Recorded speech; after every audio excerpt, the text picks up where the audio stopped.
September 4ರಂದು ನಡೆಯಲಿರುವ ಸಿದ್ದರಾಮಯ್ಯ ಸರ್ಕಾರದ ಸಚಿವ ಸಂಪುಟ ಸಭೆಯಲ್ಲಿ ಒಳ ಮೀಸಲಾತಿ ದೋಷಪೂರಿತವಾಗಿರಲಿ ಎಂದು ಮಾದಿಗ ಮತ್ತು ಉಪಜಾತಿಗಳ ಒಳ ಮೀಸಲಾತಿ ಒಕ್ಕೂಟ ಸರ್ಕಾರಕ್ಕೆ ಒತ್ತಾಯಿಸಿದೆ. ಈ ಹಿಂದೆ ಸುಪ್ರೀಂ ಕೋರ್ಟ್ ನೀಡಿದ ತೀರ್ಪಿನಂತೆ ಸರ್ಕಾರ ಜಾರಿ ಮಾಡಲಿ ಎಂದು ಇಂದು ಶಿವಮೊಗ್ಗದಲ್ಲಿ ನಡೆದ ಪತ್ರಿಕಾಗೋಷ್ಠಿಯಲ್ಲಿ ಪಿ. ಶಿವಪ್ಪ ಮಾಹಿತಿ ನೀಡಿದರು. ಬಹುಶಃ ತಮ್ಮೆಲ್ಲರ ಸಹಕಾರದಿಂದ ಈಗಾಗಲೇ ಕಳೆದ 35 ವರ್ಷಗಳಿಂದ ಮಾದಿಗ, ಬೋವಿ, ಬಂಜಾರ, ಕೊರ್ಮ, ಕೊರ್ಚ ಇವೆಲ್ಲ ಸಮಾಜಗಳ ಒಳಿತಿಗಾಗಿ ಅಥವಾ ಅವರ ಉನ್ನತಿಗಾಗಿ ಬಹುಶಃ ನಮ್ಮ ಸಾಮಾಜಿಕ ನ್ಯಾಯದ ಅನ್ವಯ ಅವರನ್ನು ಒಳ ಮೀಸಲಾತಿಗೆ ಒಳಪಡಿಸಬೇಕು ಅಂತ ಹೇಳಿ ಅನೇಕ ಸಂಘಟನೆಗಳು ಈ ವಿಚಾರದಲ್ಲಿ ಕೈಗೆತ್ತಿಕೊಂಡವು.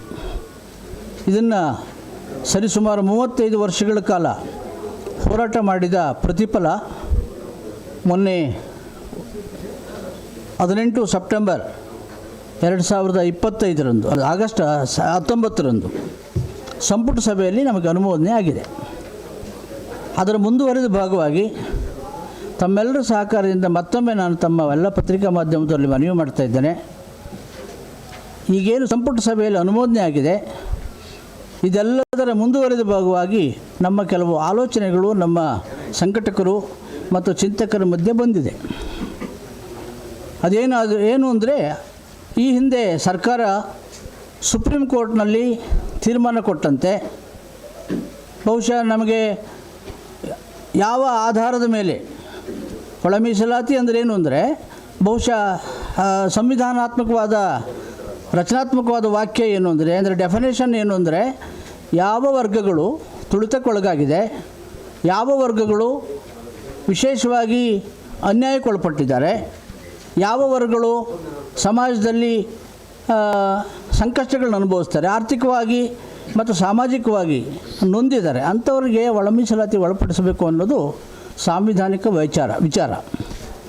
ಇದೆಲ್ಲದನ್ನು ಮನಗಂಡು ಇತ್ತೀಚೆಗೆ ನಮ್ಮ ಅನೇಕ ಆಯೋಗಗಳ ರಚನೆ ಆಯಿತು. ಅದು ತಮಗೆಲ್ಲ ಗೊತ್ತಿರೋಂಥ ವಿಚಾರ. ಇದರ ಮುಂದುವರೆದ ಭಾಗನೇ ನಾನು ಹೇಳ್ತೇನೆ. ಹಿಂದೆ ಆಗಿದ್ದ ಸದಾಶಿವ ಆಯೋಗ, ಹಿಂದೆ ಆಗಿದ್ದ ಸದಾಶಿವ ಆಯೋಗ, ಮತ್ತು ಮಾಧುಸ್ವಾಮಿ ಆಯೋಗ, ಮತ್ತು ಮೊನ್ನೆ ನಾಗಮೋಹನ್ ದಾಸನ್ ಆಯೋಗ, ಈ 3 ಆಯೋಗಗಳ ವರದಿಯಲ್ಲಿ ಬಂದಿರತಕ್ಕಂಥ ಒಂದು ಅಂಕಿಅಂಶಗಳ ಆಧಾರದ ಮೇಲೆ ಸಮಗಾರ, ಬೇರೆ ಇನ್ನೆಲ್ಲ ಸಮಾಜಗಳು ಅಂದರೆ ಸಮಾನಾತ್ಮಕವಾದ ಹಂಚಿಕೆ ಆಗಬೇಕು ಅನ್ನೋದು ಈ ಎಲ್ಲ ಆಯೋಗಗಳ ಚಿಂತನೆ ಆಗಿತ್ತು. ಇದನ್ನು ಕೊಟ್ಟಿದ್ದಾರೆ. ಆದರೆ ವ್ಯತಿರಿಕ್ತವಾಗಿ ನನಗೆ ಈ ವ್ಯತ್ಯಾಸಗಳು ಏನು ಕಂಡು ಬರ್ತಾ ಇದೆ ಅಂದರೆ, ಏನು ನಮಗೀಗ 6, 6, 5 ಅನ್ನೋ ಒಂದು ವಿಚಾರಗಳನ್ನು ಕೊಟ್ಟಿದ್ದಾರೆ.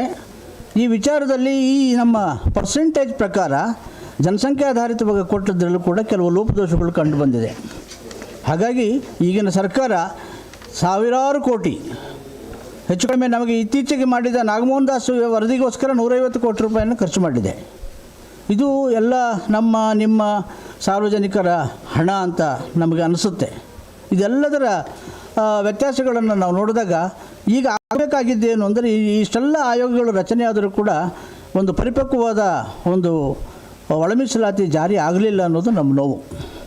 ಹಾಗಾಗಿ ನಮ್ಮ ಒತ್ತಾಯ ಏನು ಅಂದರೆ, ಈಗಾಗಲೇ ಅಲೆಮಾರಿ ಜನಾಂಗ ಅಂತ ಒಂದು ತುಂಬ ತುಳಿತಕ್ಕೊಳಗಾಗಿದೆ, ಅದು ಕೂಡ ತುಂಬ ಬಡತನದಲ್ಲಿದೆ. ಆ ಒಂದು ಸಮುದಾಯವನ್ನು ಕೂಡ ಇದರಲ್ಲಿ ನಿರ್ಲಕ್ಷಿಸಿದ್ದಾರೆ.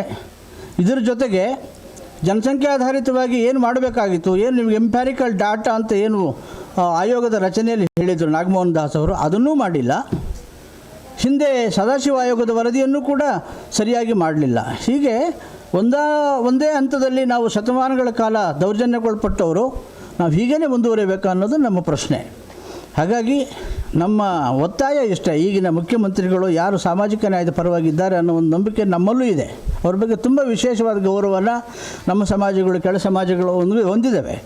ಇದೆಲ್ಲದರ ಅನ್ವಯ ದಯಮಾಡಿ ನಮ್ಮ ಮುಖ್ಯಮಂತ್ರಿಗಳು, ಈಗಿನ ಮುಖ್ಯಮಂತ್ರಿಗಳು ಈ ವಿಚಾರದಲ್ಲಿ ಇದನ್ನು ಮತ್ತೊಮ್ಮೆ, ಈಗ 4ನೇ ತಾರೀಕು ಮತ್ತೆ ಸಂಪುಟ ಸಭೆ ಇದೆ, ಆ ಸಂಪುಟ ಸಭೆಯಲ್ಲಿ ಈ ವಿಚಾರಗಳನ್ನು ಮತ್ತೊಮ್ಮೆ ಪರಿಶೀಲಿಸಿ ಈ ಅಲೆಮಾರಿ ಸಮಾಜನ ಮತ್ತು ಮಿಕ್ಕಿದ ಎಲ್ಲ ಸಮಾಜಗಳನ್ನ ಯಾವ ರೀತಿ ನೀವು ಶೇಕಡಾವಾರು ಹಂಚಿಕೆ ಮಾಡಿದಿರಿ, ಇದನ್ನು ಮತ್ತೊಮ್ಮೆ ಪರಿಶೀಲನೆ ಮಾಡಿ ನಮಗೆ ನ್ಯಾಯಸಮ್ಮತವಾದ ಮೀಸಲಾತಿಯನ್ನು, ಒಳ ಮೀಸಲಾತಿಯನ್ನು ಸಾಂವಿಧಾನಿಕ ಹಕ್ಕು ಅನ್ನೋ ರೀತಿಯಲ್ಲಿ ಅಥವಾ ಸಾಂವಿಧಾನಿಕ ರೀತಿಯಲ್ಲಿ ನಮಗೆ ಹಂಚಬೇಕು ಅಂಥೇಳಿ ನಾವು ಈ ಮೂಲಕ ನಮ್ಮ ಮುಖ್ಯಮಂತ್ರಿಗಳಿಗೆ ಮತ್ತು ಸಮಾಜ ಕಲ್ಯಾಣ ಸಚಿವರಿಗೆ ಸವಿನಯವಾಗಿ ಪ್ರಾರ್ಥನೆ ಮಾಡ್ತಾ ಇದ್ದೇವೆ.